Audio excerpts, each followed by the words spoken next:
आप देख रहे हैं रोजाना दिल्ली न्यूज़। नई दिल्ली में दीपक खुलबे, रोजाना दिल्ली न्यूज़ से। अगर आप चैनल पर नए हैं तो वीडियो लाइक करें, वीडियो शेयर करें और चैनल को सब्सक्राइब करें। बेल आइकॉन को भी दबाएं ताकि लोड किया वीडियो आप तक पहुंचे। अपने इलाके की न्यूज़ चैनल पर दिखाने के लिए 9999306595 पर अपना वीडियो संदेश के साथ भेजें। धन्यवाद।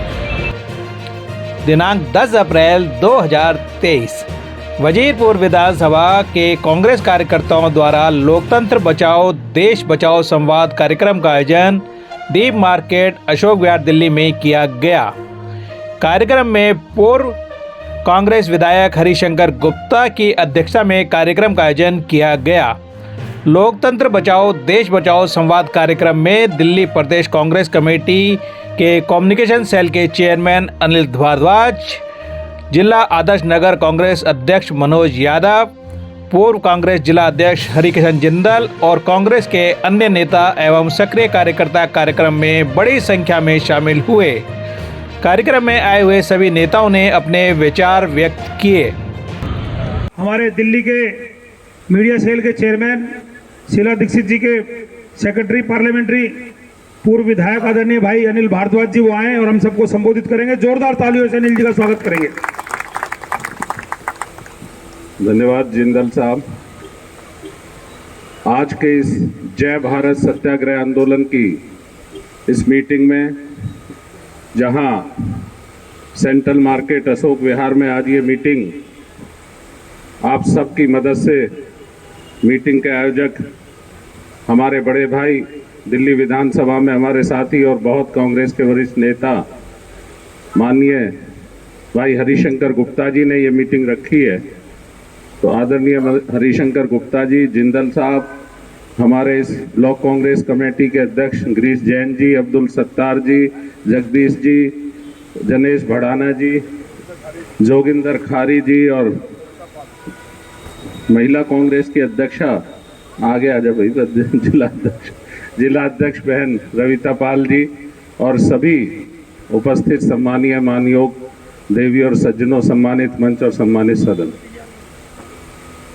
एक बहुत ही मैं कहूँगा कि महत्वपूर्ण विषय पर, जिस पर जगदीश बंसल जी ने अभी आपसे चर्चा की और भी वक्ता आपसे चर्चा करेंगे।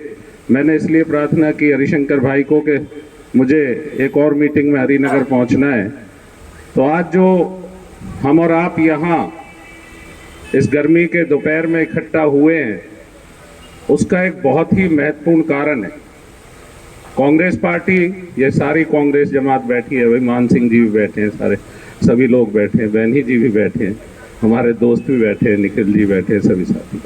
मैं नाम लूँगा तो सबको नाम में पड़ जाएंगे, लेकिन ये सत्य है कि श्री राहुल गांधी जी जो हमारे निर्भीक नेता हैं, एक ऐसे नेता जिन्होंने इस सरकार के खिलाफ, इस सरकार की तानाशाही के खिलाफ, इस सरकार की अभिव्यक्ति की स्वतंत्रता को रोकने के इरादे से लाए कानूनों के खिलाफ जिस तरह की जंग खड़ी की है और जिस जिम्मेदारी और जोरदार तरीके से जिन्होंने कहा है कि मैं डरता नहीं, ना डरता हूं, ना आपको डरने देंगे।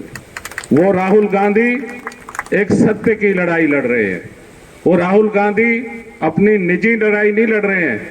हमें और आपको ध्यान करना पड़ेगा साथियों, देवी और सज्जनों, कि श्री राहुल गांधी जी जब लेक्चर के लिए उन्हें बाहर से निमंत्रण आता है, वो लंदन जाते हैं, अपना जो लेक्चर वहां रखते हैं, उसके बाद भारत की संसद में उनके लिए जो हमारे वजीर हैं, भारत की सरकार के जो मंत्री है, 5 मंत्रियों ने अलग अलग उनके खिलाफ बयानबाजी की कि श्री राहुल गांधी जी ने तो देश के लिए बड़ी बातें बोली हैं। मैं पूछना चाहता हूं आपके माध्यम से, कांग्रेस पार्टी के ये हमारे साथी नेता, सारे कांग्रेस पार्टी के वजीरपुर क्षेत्र के लोग यहाँ बैठे हैं, हम पूछना चाहते हैं क्या वो राहुल गांधी जिसके पूर्वजों ने इस देश की आजादी के लिए अपनी शहादतें दी, वो राहुल गांधी जिसकी दादी ने प्रधानमंत्री रहते हुए आतंकवाद के खिलाफ शहादत दी, वो राहुल गांधी जिसके पिता ने आतंकवाद और फिरका परस्ती के खिलाफ प्रधानमंत्री रहते हुए इस देश की आजादी को बरकरार रखने के लिए अपनी शहादत दी। क्या कोई सोच सकता है एक सेकंड के लिए भी ऐसा नेता, हमारा ऐसा लाडला नेता कोई एक सब देश के खिलाफ सोच सकता है? उस राहुल गांधी को आप आईना दिखाते हैं जिसके पास अपने परिवार के बलिदानों की लंबी लिस्ट है। आप उस राहुल गांधी के लिए कहते हैं। और राहुल गांधी जी ने बड़ी विनम्रता से कहा जब वो देश पहुंचे कि ये पूरा मिथ्या प्रचार है, और एक मेंबर ऑफ पार्लियामेंट होने के नाते, मैं सदन में भारत की लोकसभा के सदस्य होने के नाते देश की लोकसभा में अपनी बात रखना चाहता हूं। जब उन्होंने कहा और लिख के दिया, दो बार स्पीकर महोदय को लिख के दिया कि सदन में या सदन से बाहर लगातार मेरे बारे में सत्य बोला जा रहा है, मैं इस पर अपनी बात इस लोकसभा के सदन में करना चाहता हूं क्योंकि लोकसभा चल रही है, मैं इसका निर्वाचित सदस्य हूं। तो लोकसभा के स्पीकर ने जब जवाब नहीं दिया चिट्ठियों का, तो वो खुद जाके मिले।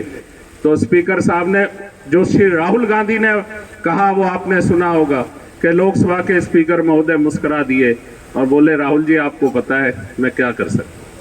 उनको बोलने की आजादी नहीं दी गई। जब उन्होंने हमारे लोकसभा में हमारे सदन के जो सीपीपी की टीम है उसने कहा हमारा सारे समय हम चलने देंगे लोकसभा को, आप राहुल गांधी जी को बोलने दीजिए, तो म्यूट हो गई। ना सिर्फ माइक म्यूट हो गए, लोकसभा म्यूट हो गई। ये एक तथ्य है। ये कोई आपसे ऐसी चर्चा नहीं की जा रही जो आपको नहीं पता दोस्तों। ये साथियों, भाइयों, बहनों, ये आपको सब कुछ पता है। और उसके बाद जो हुआ आपने देखा कि किस तरह आनन फानन में उनकी सदस्यता को रद्द करने के लिए कितना जल्दी से एक ऐसा मुकदमा जिसमें वादी ने, जिसमें कंप्लेंटर ने ये कहा 1 साल तक कि साहब मैं तो इस पे चाहता नहीं कोई गवाही, कोई आगे कार्रवाई से जो है वो जाके उच्च सदन से उसके लिए अपना स्टे ले आते हैं कि इस पे अभी हम नहीं कोई चर्चा करना चाहते। और फिर 20 दिन के अंदर 7 तारीख लगवाकर श्री राहुल गांधी जी को कह दिया जाता है कि आपको 2 साल की सजा है। ये तो चलो कोर्ट का मैटर, हम कोर्ट का किसी भी न्यायालय का फैसले का हमेशा सम्मान करती आई है कांग्रेस पार्टी। कांग्रेस पार्टी हमेशा ये विधि विधान और संविधान के अनुसार चलने वाली पार्टी है। लेकिन सड़क पर हम इस तरह के जो हमारे नेता के साथ और जो लोगों के साथ हो रहा है, राहुल गांधी जी अपनी लड़ाई नहीं लड़ रहे, राहुल गांधी जी आम आवाम की लड़ाई लड़ रहे हैं, इस जनता की लड़ाई लड़ रहे हैं। 4000 किलोमीटर से ज्यादा इस देश में कन्याकुमारी से लेकर और कश्मीर तक किसी ने आज तक अगर यात्रा की हो तो वो बताए वो कितनी बड़ी देशभक्ति का सबूत। दुनिया में इतना लंबा चलने का कोई आंदोलन कभी किसी ने खड़ा किया हो तो वो राहुल गांधी जी के लिए बताए। मैं हरिशंकर जी, शायद आप हमारे से बहुत सीनियर हैं, आपको इतिहास याद आता हो, आपको कहीं ऐसा उदाहरण नजर आता हो कि कोई लोगों से मिलने के लिए इतना लंबा चला, अलग अलग प्रांतों से गुजरे, अलग अलग गांव से गुजरे, शहरों से गुजरे, जिलों से गुजरे। मौसम था, कड़क धूप भी थी, कड़कती सर्दी भी थी, कड़कड़ाती सर्दी भी थी और बारिश भी थी, लेकिन राहुल गांधी के जो मंसूबे थे, राहुल गांधी जी के जो जज्बा था, उसको ये मौसम भी नहीं रोक पाया।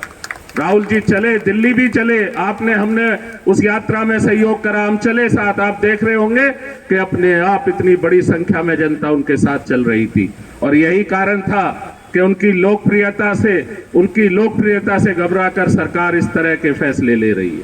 हम ये कहना चाहते हैं, कांग्रेस पार्टी ये पूछना चाहती है, श्री राहुल गांधी जी 2 सवाल पूछ रहे हैं। एक तो हमारी कांग्रेस पार्टी की मुख्य मांग थी कि हम लगातार एक बात की मांग कर रहे हैं कि इस देश में एक औद्योगिक घराना जो 600वें नंबर पे आता था, वो अडानी घराना, जब सारी दुनिया और ये देश और ये दिल्ली त्राईमान कर रही थी कोरोना से, हमारे आपके छोटे छोटे कारोबार, छोटे छोटी दुकानें, उद्योग धंधे बंद थे, बड़ी मुसीबत में रोजी रोटी का इंतजाम कर पा रहे थे, बड़ी परेशानी में थे आर्थिक रूप से। आपको पता है, एक दूसरे से कहीं ना कहीं मदद लेकर आदमी रोटी खा रहा था, गुजारा कर रहा था। ऐसे समय में जब विकराल आर्थिक स्थिति थी, ऐसे समय में अगर कोई एक औद्योगिक घराना सीधा उठा के 600 नंबर से 2 नंबर पर दुनिया में अपनी तरक्की कर ले, तो ये कौन सा जादू है भैया?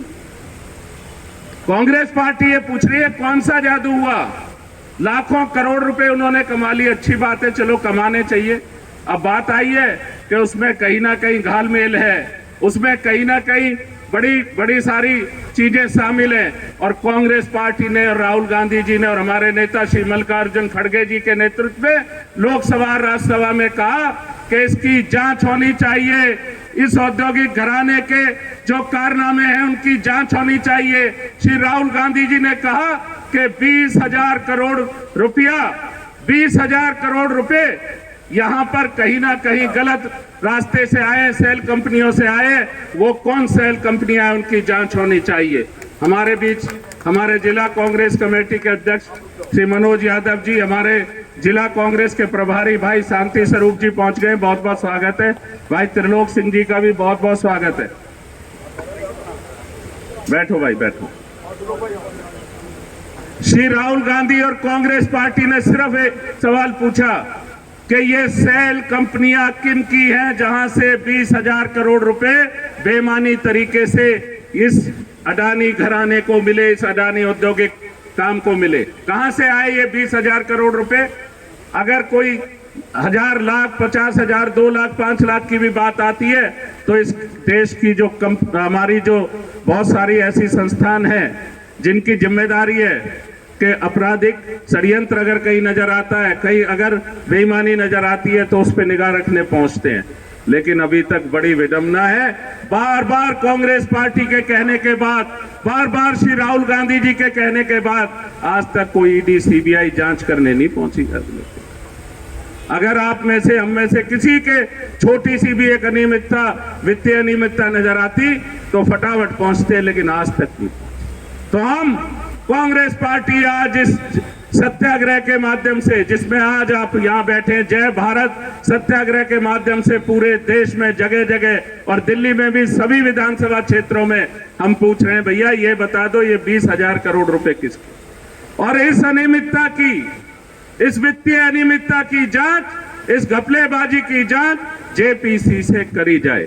ज्वाइंट पार्लियामेंट्री कमेटी से जांच कराने में क्या दिक्कत है? अगर आप ठीक हैं, अगर आप सही हैं तो भैया अपनी जांच करा दो। तो कांग्रेस पार्टी की जो मांग है वो बहुत स्पष्ट है कि एक तो जेपीसी से आप जांच करा दें इस वित्तीय अनियमितता की, इस औद्योगिक घराने की, और जो 20,000 करोड़ रुपए का लेन देन जो सेल कंपनियों के माध्यम से हुआ है उसके बारे में भी जरा जांच करा दें और ये कंपनी बता दे कि ये किसके हैं। भाई ये दो मांग लेकर राहुल गांधी जी और कांग्रेस पार्टी आंदोलनरत है। ये उनकी अपनी लड़ाई नहीं है। आप लोगों में प्रचार कर दिया घर की लड़ाई लड़ रहे, उन्होंने तो घर के लिए कहा ही नहीं। जिस दिन आपने कहा उन्होंने दे दिया। ये कांग्रेस की जमात है, आप और हम जानते हैं किस तरह की सोच रही है नेहरू गांधी परिवार की। आनंद भवन 22 कमरों का आपने देश को दे दिया, 3 मूर्ति से लेकर अपनी इतनी सारी प्रॉपर्टी देश को दे दी। क्या वो एक घर के लिए, सांसद के घर के निवास के लिए लड़ाई लड़ रहे हैं? वो जनता की लड़ाई लड़ रहे हैं और कांग्रेस पार्टी उनके साथ है। एक बार 2 नारे मेरे साथ देंगे, कांग्रेस पार्टी, कांग्रेस पार्टी, श्री राहुल गांधी, श्री राहुल गांधी। धन्यवाद, जय हिंद। धन्यवाद भाई साहब। अगर आप चैनल पर नए हैं तो वीडियो लाइक करें, वीडियो शेयर करें और चैनल को सब्सक्राइब करें ताकि हर लोड किया वीडियो आप तक पहुंच सके। अपने इलाके की न्यूज़ चैनल पर दिखाने के लिए 9999306595 पर अपना वीडियो संदेश के साथ भेजें।